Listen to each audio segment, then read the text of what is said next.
দেখুন, তৃণমূল দলের মধ্যে তো দুটো সংঘাতের বাতাবরণ তৈরি হয়েছে।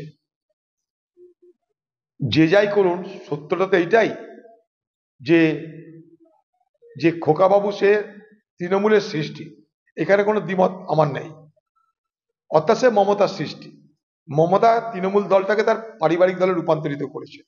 সেখানে পরিবারের কর্ত্রী হিসাবে তিনি ঠিক করেন, প্রত্যেকের ভাগ্য নির্ধারণ করেন। সেখানে যদি নতুন কোনো দাবিদার আসে, সেটা তাদের পরিবারের মধ্যেকার মারামারি। আজকে এই তাদের অন্তদ্বন্দ্ব আরো বাড়বে, কারণ তাদের দলের নেতা বলছে যে ক্ষমতা দুর্নীতি জন্ম দেয়, অত্যাধিক ক্ষমতা অত্যাধিক দুর্নীতি জন্ম দেয়। এই যে উপনির্বাচনে জিতলো, আরো অত্যাচার বাড়বে, আরো লুট বাড়বে, আরো আবাস যোজনার পয়সা খাওয়ার প্রতিযোগিতা বাড়বে। এখানে একজনই কথা বলে, বাকি সব কথা বলতে পারে না। তাই সবাই জানে এখানে একটাই পোস্ট, বাকি সব ল্যাম্প পোস্ট। তো সেখানে খোকাবাবু এসে ফরফর করছে, কিন্তু কিছু করতে পারবে বলে আমার তো মনে হয় না। কারণ সেদিন তো তৃণমূলের একটা নেতার কথা ভালো লাগলো আমার, মদন মিত্র তার নাম। সে বলছিল যে তৃণমূল মমতা ব্যানার্জির নামটা বাদ দেখে করে দেখা, বাপের বেটা হবি তো। তো যদি বাপের বেটা হয় তাই করবে, মায়ের বেটা বাপের বেটা যার বেটাই হোক, দেখাবে সেটা। সারা পশ্চিমবঙ্গের মানুষ প্রতিদিন টিভির পর্দায় দেখছে কারা পাহারাদার আর কারা লুটেরাদার, প্রতিদিন দেখছে। একটা নির্বাচন হয়েছে মানে এমন নয় যে বাংলার মুখ্যমন্ত্রী এখানটায় ভগ্নী নিবেদিতা হয়ে গেছে। বাংলার মুখ্যমন্ত্রী সারা বাংলাকে কোন জায়গায় নিয়ে গেছে, বাংলার আর্থিক চেহারা দেখুন, বাংলার শিল্পর চেহারা দেখুন, বাংলার বেকারত্বের চেহারা দেখুন, বাংলার বাজারে জিনিসপত্রের দাম দেখুন, পরিষ্কার হয়ে যাবে। এই বাংলা জুড়ে লুট চলছে, তাতে ভোটে জিতলেও লুট, ভোটে হারলেও লুট। লুট তো চলছে বাংলা জুড়ে, ধর্ষণ চলছে, খুন চলছে, আরজিকরের ঘটনা তার প্রত্যক্ষ প্রমাণ। তার সঙ্গে ভোটের সম্পর্ক আমরা করি না।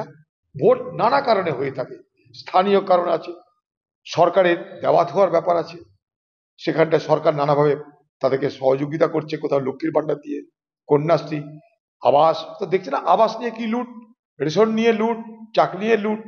লুট তো চলছে, লুট তো বন্ধ হয়নি। এ লুটেরা জমিদার, নিশ্চয়ই জমিদার, কিন্তু এই জমিদার লুট করতে পছন্দ করে, জমি কেড়ে নিতে পছন্দ করে।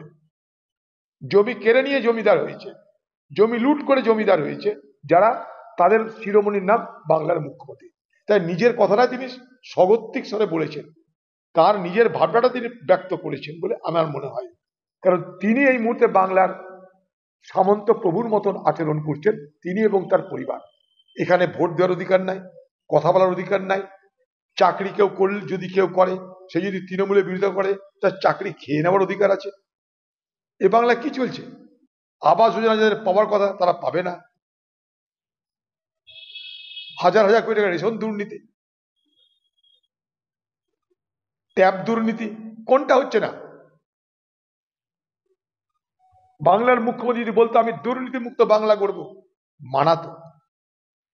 ভোটে জিতে তার অহমিকা প্রকাশ পাচ্ছে, তাই তিনি নিজের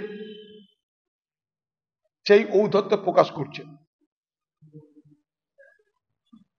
সব থেকে বড় জমিদারি তৃণমূল চালাচ্ছে বাংলায়, সব থেকে বড় জমিদারি চালছে। যে জমিদারিতে তৃণমূলের উপরে কথা বলার কেউ নেই, মানুষের কথা বলার অধিকার কেড়ে নেওয়া হয়েছে। এ বাংলা ক্রমশ কৃতদাসের রাজ্যে রূপান্তরিত হচ্ছে। হ্যাঁ, বাংলায় শুধু জমিদার মমতা ব্যানার্জি, তার পরিবার কথা বলবে, আর কেউ কথা বলবে না।